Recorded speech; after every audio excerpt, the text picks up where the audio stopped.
আমাদের ভারতবর্ষের সবচেয়ে বৃহৎ এবং ব্যস্ততম রেল স্টেশন হলো। আর সকালটা বেশ সুন্দর লাগছে, ঠান্ডা ঠান্ডা ফুরফুরে হাওয়া দিচ্ছে। ভাই রাস্তাটা দেখো, অসাধারণ সুন্দর লাগছে। এই রাস্তার ওপরেই সিয়াখালা থেকে আমরা বাদিকে নিয়ে নেবো। আমরা এখন আপাতত রাজচন্দ্রপুরে দাঁড়িয়ে খাচ্ছি চা চা আর বিস্কুট। বিস্কুটটা যখন নিচ্ছি পঞ্চানন্দা বলছে নরম বিস্কুট নিতে, দাঁত নেই, 2 নম্বর দাঁত নিয়ে ঘুরে বেড়াচ্ছে, 2 নম্বর দাঁত। চলো বন্ধুরা, ফাইনালি আমরা পৌঁছে গেলাম আমাদের ডেস্টিনেশনে। তোমাদের সঙ্গে আবারও দেখা হবে আগামী দিন মোটো ব্লগে। তাহলে এই ভিডিওটা এখানেই শেষ করি। ঠিক আছে everyone, tata bye bye. Okay sir, bye bye bye bye bye bye. यहाँ गोप्रो में जा रहे ए स्निग्धा टाटा, ए आर के टाटा। हाँ टाटा, ए शुभ टाटा बाय बाय। হ্যাঁ চলো, হ্যাঁ আবার দেখা হবে। পৃথিবী গোল, যেখানে ইচ্ছা দেখা হবে। ঠিক আছে চলো, হ্যাঁ হ্যাঁ প্রবলদা টাটা। আমি নামাচ্ছি গাড়িটা নিচে। ও শুভ সন্ধ্যা বন্ধুরা, 4:58 বেরিয়ে পড়লাম। কিলোমিটার হচ্ছে 22,478। Okay let's go.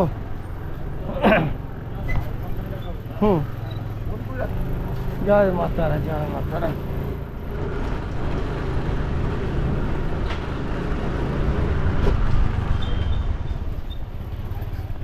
চলো বন্ধুরা, তাহলে দিনে ভালো একটু এনজয় করলাম, আর এনজয় করে বেরিয়ে পড়লাম। তো আরও একবার তোমাদের সবাইকে স্বাগত জানাই। আশা করছি তোমরাও আছো বিন্দাস, আর আমিও আছি বিন্দাস ভাই।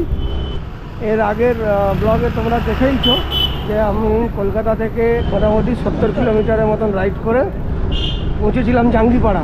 গতকালকে পৌঁছেছিলাম, গতকাল রাত্রিটা এখানে ছিলাম, আজকে সারাদিন ছিলাম এবং বিকাল এখন বাজে 5টা। আমরা বেরিয়ে পড়েছি কলকাতার উদ্দেশ্যে, ফিরবো। এই যে এই রাস্তাটা, এটা চলে যাচ্ছে হরিপাল। আমরা হরিপাল যাব না, আমরা যাব সিয়াখালা হয়ে ডানকুনি হয়ে বেরোবো আমাদের কলকাতার উদ্দেশ্যে। মানে আগে ঢুকবো হাওড়া, পঞ্চানন্দাকে ছাড়বো, দেন আমি ফিরবো টালিগঞ্জ। তো সবটাই তোমাদের সঙ্গে শেয়ার করবো বাড়ি পৌঁছানো অবধি। সঙ্গে থাকো, আশা করছি ভিডিওটা ভালো লাগবে।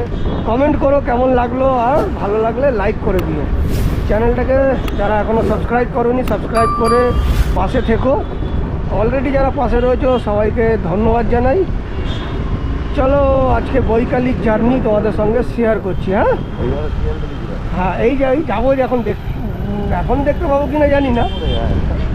সুন্দর আনন্দ করলাম, সুন্দরভাবে আমরা এনজয় করতে করতে বাড়ির দিকে ফিরছি আর কি।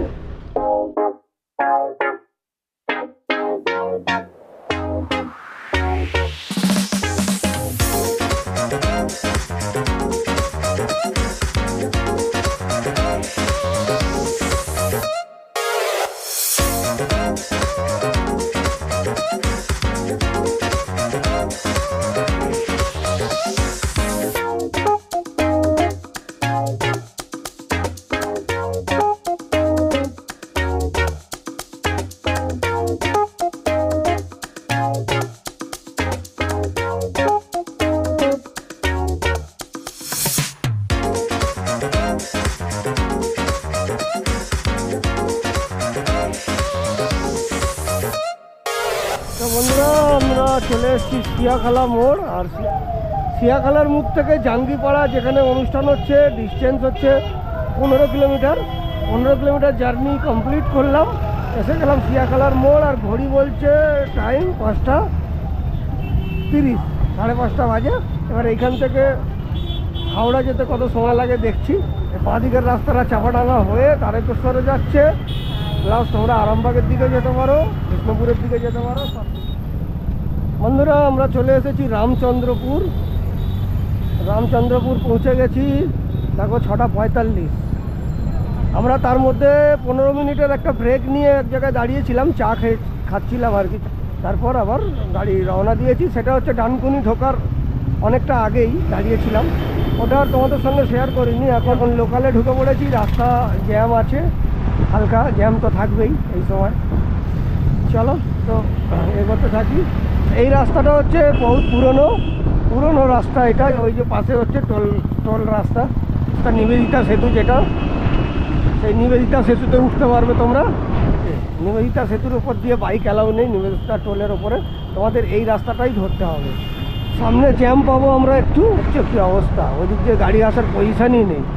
সব যতটা পেরেছে ডান দিক চেপে পজিশান করে নিয়েছে। যাই হোক, আপাতত এইখানে শেল্টারটা নিয়ে নিই।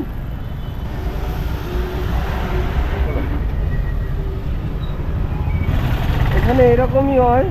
হ্যাঁ, এই যে অটোটা এবার এখন ঘুরবে এখান থেকে, চিন্তা করো।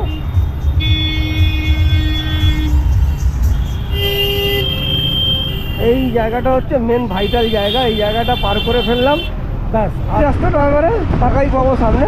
আবার গিয়ে আমরা বালি থেকে জ্যামটা পাবো। তো বন্ধুরা, এইবারে হচ্ছে আসল খেলা শুরু। দেখো টাইম বলে দিচ্ছি তোমাদের, ঘড়িতে দেখো এখন টাইম হয়েছে 6:56। এবারে হাওড়া ময়দান পৌঁছাতে কত সময় লাগবে জানি না, মোটামুটি তো হাওড়া ময়দান পৌঁছাতে আনুমানিক টাইম 40 মিনিট তো লাগবে। এখন দেখা যাক। চলো বন্ধুরা, আমরা পৌঁছে গেছি একদম হাওড়া ময়দান। আর এখানে পঞ্চানন্দাকে ড্রপ করে ফিরবো বাড়ি, আর কিছু বলার নেই। চলো। তো বন্ধুরা, পঞ্চানন্দাকে ছেড়ে দিলাম, মানে বাড়িতে ড্রপ করলাম। পঞ্চানন্দার বাড়ি গেলাম, গিয়ে একটু চা খেয়ে তারপরে বেরোচ্ছি। আর দেখো ঘড়িতে বাজে 8:43। তো এবারে আমরা বেরিয়ে যাচ্ছি বাড়ির উদ্দেশ্যে। চলো হাওড়াটা পার করি, তারপর তোমাদের সঙ্গে আবার কথা বলছি। তো বন্ধুরা, আমি চলে এসেছি একদম আমাদের বাড়ির কাছাকাছি বলতে রাসবিহারী, এই যে ডান হাতে রয়েছে কালীঘাট টেম্পল। এখন আসার রুটটা একটু আলাদা হলো আবার, হাওড়া থেকে ফেরার সময় ধর্মতলা থেকে রুটটা আলাদা হয়ে যায়। বাবুঘাট থেকেও আসা যায়, বাবুঘাটের দিক দিয়েও, কিন্তু ওইটা দিয়ে আর আসলাম না। আসার রুটটা এদিক থেকে আসলাম। এইদিকে হচ্ছে কালীঘাট মন্দির। জয় মা, জয় মা, জয় মা। মাকে স্মরণ করে বেরিয়ে যাচ্ছি। আর এটা হচ্ছে স্কাই ওয়াকটা নতুন হয়েছে, এখনো পর্যন্ত স্কাই ওয়াকেও ওঠা হয়নি আমার। তোমরা কারা কারা উঠেছো এই নতুন স্কাই ওয়াকে কমেন্ট করে জানিও। রাসবিহারী পার করবো, রাসবিহারী ক্রসিংটা পার করে সোজা বেরিয়ে যাবো, গিয়ে চারু মার্কেট রেল ব্রিজের নিচ দিয়ে একদম সোজা টালিগঞ্জ মহানায়ক উত্তম কুমার হয়ে করুণাময়ী হয়ে সোজা পৌঁছাবো হরিদেবপুর। এটাই হচ্ছে রুট। চলো বন্ধুরা, একদম চলে এসেছি কোথায়, চারু মার্কেট, রবীন্দ্র সরোবর বলতে পারো তোমরা, রবীন্দ্র সরোবর নামেই চিনবে। রবীন্দ্র সরোবর চলে এসেছি। এইখান থেকে সামান্য ডিস্টেন্স বাকি আছে। আর গাড়ির কিলোমিটার হচ্ছে 22,542, মানে হয়ে গেল তোমার 64 কিলোমিটার হয়ে গেল। আর ধরো 4 কিলোমিটার যাবো, 64 আর 68 কিলোমিটার। ওই 68 কিলোমিটারের রাইড কমপ্লিট করবো। আর মানে যেতে 68, আসতে 68, 68। তাহলে এটাকে যদি তোমরা ডবল করে দাও তাহলে কত হবে 70, 140 হয়। সেখান থেকে 4 কিলোমিটার বাদ দিয়ে দাও, তাহলে 136 কিলোমিটার। 136 কিলোমিটারের রাইড কমপ্লিট করবো দুদিনে। দুদিনে 136 কিলোমিটারের রাইড করলাম আর তোমাদের সঙ্গে শেয়ার করলাম। ব্লগটা কেমন লাগলো অবশ্যই তোমরা জানাও বন্ধুরা। আর ভালো লাগলে লাইক করে দাও, চ্যানেলটাকে একটু সাবস্ক্রাইব করে দিও। চলো, আর ভালো লাগছে না, ক্যামেরার ব্যাটারি কি পজিশান আমি জানিও না। ভিডিওটা এখানেই শেষ করি। তো টালিগঞ্জ থেকে তোমাদের সবাইকে গুড নাইট জানাই। সবাই ভালো থেকো, সুস্থ থেকো। আবারও দেখা হবে একটা নতুন কোনো ব্লগে। তো গুড নাইট।